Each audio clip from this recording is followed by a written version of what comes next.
Welcome to this episode of the Nothing Ventured Primer with me, Aarish Shah. In these Primer episodes, we explore the insights and backgrounds of our guests to give you a bit of an idea of what they've been up to and how they got involved in the tech and venture ecosystem. Enjoy!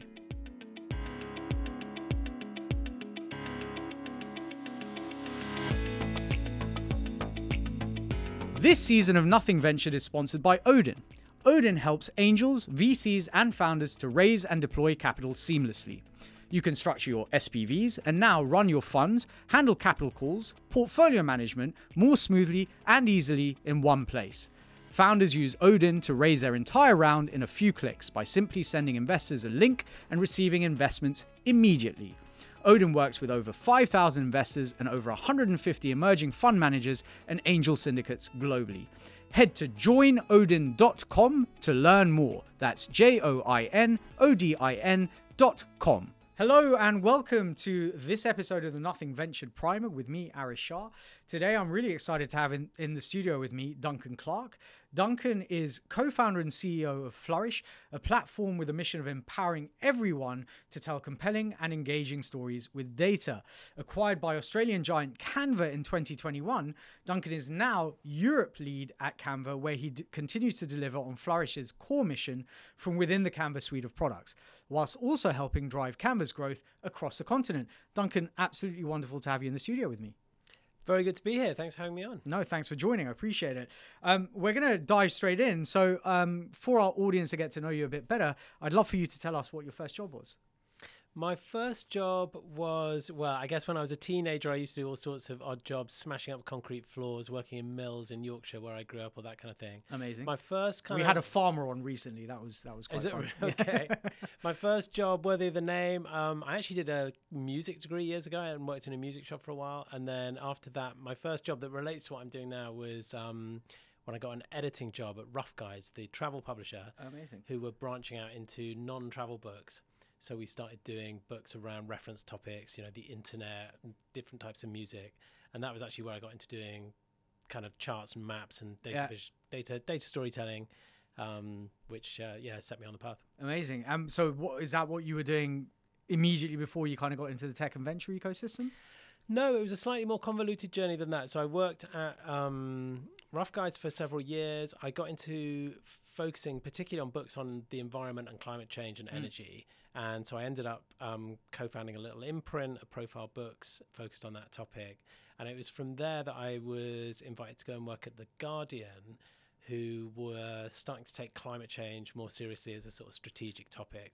And so I ended up doing data journalism at The Guardian, which is where I really sort of cut my teeth on data storytelling. Interesting. I think I now see the connection with Founders Factory, possibly, which I think we'll talk about in the main episode. So what was it that then triggered your move into building Flourish? Because you obviously must have thought you're doing this sort of data storytelling at The Guardian, and obviously I think that FT has done a really great job of and especially during COVID, I think it became one of the kind of core mediums to try and explain some of the data visually, and I think they did a great job of that. But presumably that was what kind of sparked the idea for creating Flourish. Would that be fair? Yeah, I mean, so the story broadly was I was focused on reporting on a data-rich topic, which was climate change.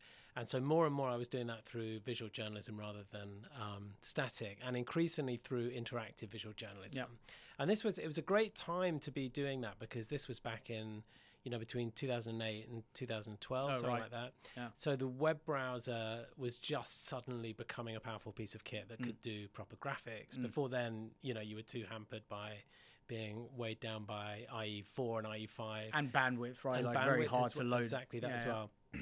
So we did quite a lot of innovation there. But what I found was that to do the more advanced visualizations, like the really fun, experimental, new, innovative visualizations, actually required a really serious tech partner. And so I got together with Robin Houston, who'd actually built the original Guardian website back in the I think the late 90s, when it decided that it needed a thing called a new media lab to explore this new thing called the World Wide Web. Have they changed it since? I hope they have. Well, when I arrived at The Guardian in 2007, actually the back end was still Robin's back end. So it did a good decade. Wow. And Robin's an extraordinary technologist. And so really we started working together as a side project on these more experimental visualizations. And then what we found is people loved them and people wanted to look at them and they got shared widely. And so people then would come to us and say, can you make us a visualization like that? So we didn't actually deliberately launch it as a business. It was more of a side project that became a business.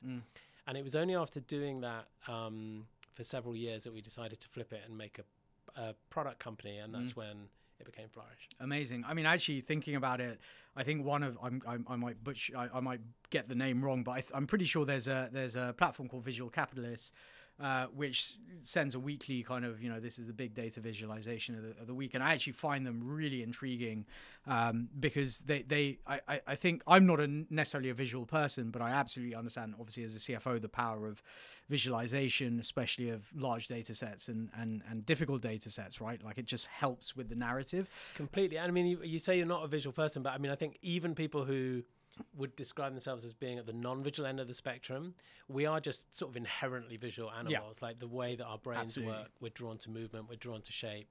And, a lot of what we're doing at Canva these days, we can come on to that later, is all about understanding that the world has become, as we call it, a visual economy, and that everything is becoming more and more visual, and it's hard to do anything that doesn't kind of keep up with that trend. No, absolutely. And I think I think the New York, I think it's the New York Times, often has these sort of scrolling visual pieces that it does, and they are quite compelling, right? Because I think there's a big difference between sort of static data visualization versus interactive data visualization, which, no doubt you could talk about a lot. But I'd love to understand what you think you might have been doing had you not have built Flourish and ultimately exited to Canva.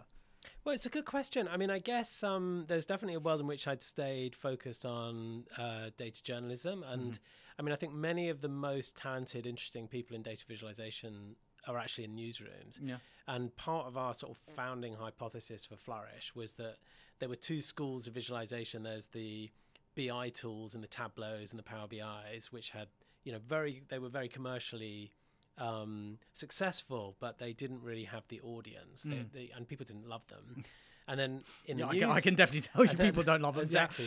And then in the newsrooms, you've got people making one-off projects. It's not really scalable. It's not really a tool, but the work that they're doing is often so compelling and so interesting. So where we tried to position ourselves really was in between those two, like make it a production tool that let you do that more interesting creative stuff.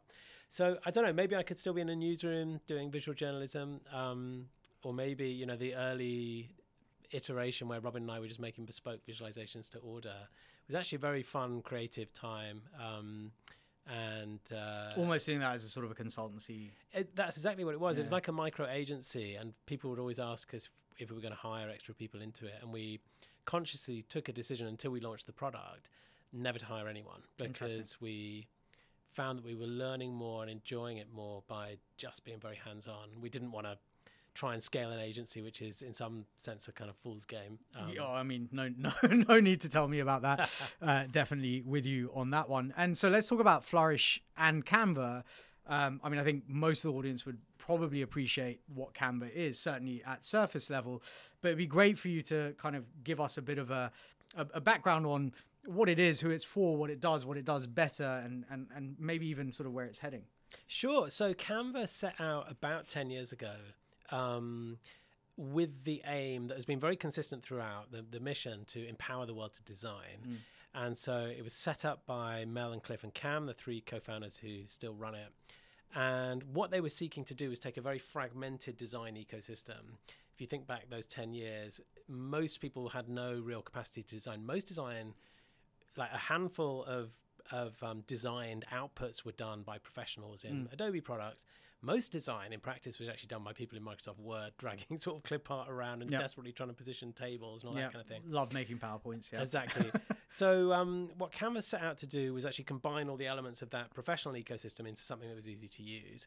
So that meant rather than you going off and researching your photographs in a different tool and then licensing something from Shutterstock or whatever, what you do instead is you go into Canva, you drag in the elements you need, they're all there, ready to use, and you can Actually, no, I probably shouldn't name a competitor like that. Not even a competitor, but I'm going to flip back onto that one. Maybe I'll just start from that question again. Okay, hold on a second. James, Jesse, can we cut, edit? I'll start the question again around Flourish and Canva. So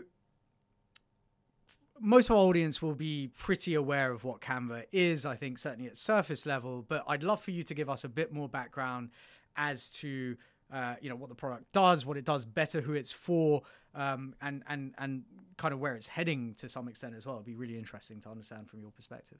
Sure. So Canva set out about 10 years ago with the aim of empowering the world to design. So trying to take design from being something that some professionals could do in very high-end, complicated tools to being something that everyone can do in without requiring special training and special expensive software.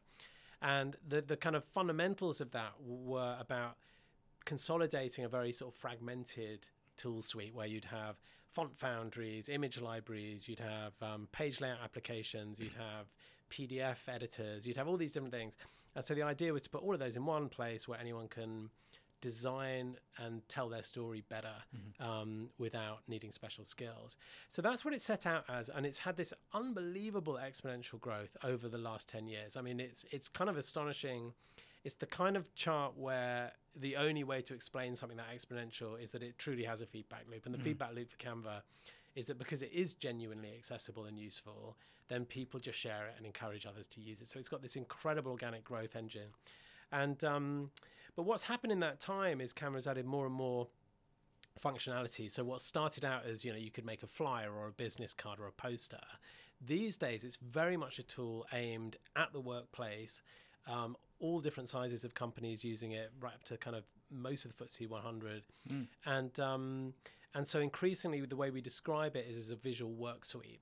So it has docs, it has presentations, it has video editing, collaborative video editing, it has social posts. So anything where there's a sort of visual component and what we would broadly call visual communication, you can do in that one place. So it's really about taking that democratizing mission and taking it right into companies as well. Yeah, I mean, to be honest, as someone who's not particularly good at this sort of stuff, I have used Canva on a few occasions, and yeah, it makes it very seamless to be able to do fairly, certainly from my perspective, fairly simple kind of visualizations or pieces of content. I mean, one of my team makes kind of PDFs just using Canva, and they're very good PDFs, right? And they are sort of data visualizations often and visual communication. So I'd love to also understand from you, what are 3 developments within that kind of whole framework of data visualization, visual comms, that you're excited about, and maybe that Canva is bringing into the suite as well? Yeah, it's a good question. So, I mean, I guess the obvious one, probably if anyone you ask that question to in any area at the moment was going to start by saying AI. I mean, AI has been a complete kind of game changer for Canva. I mean, first thing to say is that Canva's interest in AI actually goes back way beyond, ChatGPT and OpenAI. So Canva acquired Kaleido, a visual AI company, several years ago. They're based in Vienna, and we've got 100 people there, and it fits with the fact that what Canva's always sought to do is to make things easy and quick. So that kind of automation is the thing that AI is so powerful for. And in fact, we did a survey recently where we interviewed 4,000 leaders in the marketing space and the kind of creative space, and what we found is that most of them were already using AI. They were actually excited about it, not threatened by it. And the way they described themselves using it was really about cutting out the grunt work, all the administrative side, all the process stuff. So they feel very much empowered by it rather than sort of threatened by it, and that very much aligns with how Canva has always set out to do things. And so that's been amazing. We've had billions and billions of uses of our AI features in Canva. We launched something called Magic Studio a few weeks ago, which includes AI-powered features right across the suite. So it's everything from, you might have a whole rich visual presentation. You can press one button and it will just convert it into any language in the world. Or you might have an image and it's just not quite filling your design and some space at the edge, so you can just drag the edges out. It will just extend the picture. So many different use cases, being able to do auto text powered by AI, but having that in your brand voice, that kind of thing. So more and more what we're doing is bringing those AI features right in across the suite. And so they almost, so that they don't become features, they are just a core part of the product. And we refer to it internally as the AI powered visual suite, and that's really what it is. So so that's a really big one. And I mean, I guess the other one, another trend, which I think is very related, is consolidation. So one thing that we found, I mean, it goes back to that original story about Canva trying to provide a single helpful route through this fragmented ecosystem of tools. And that's a bit like AI now. Like, AI is very fragmented. There's lots of different people doing very particular things with it. And but similarly, there are all these different tools where people have one tool for whiteboards, they have another tool for presentations, they have a third tool for social, and so what we're trying to do at Canva is just provide something that stops people having to leap continually between these different tools. And so that applies to the very fragmented ecosystem of AI, but also to the general kind of tool space. And I think that's been a key part of Canva's growth. We launched our presentation editor a few years, and that's really, we've had billions of presentations made now. I've actually seen a number of pitch decks on Canva, which I mean, it wasn't a surprise as such, but most people sort of PDF, DocSend, that sort of thing, but they're actually sharing on Canva, have built it on Canva, which is incredible, and they're actually pretty good. Ultimately, they're amazing, and there's the features that we have. I mean, I can't go too much into future features publicly, but the features that we've got lined up for that to really take what it means to give a presentation to the next level are super exciting. Well, I will definitely be watching that space. For the meantime, Duncan, it's been great to have you here in the studio with me. I'm really looking forward to delving into some of the background and some of the stories in the main episode. But for the meantime, thank you so much for joining me. Thank you.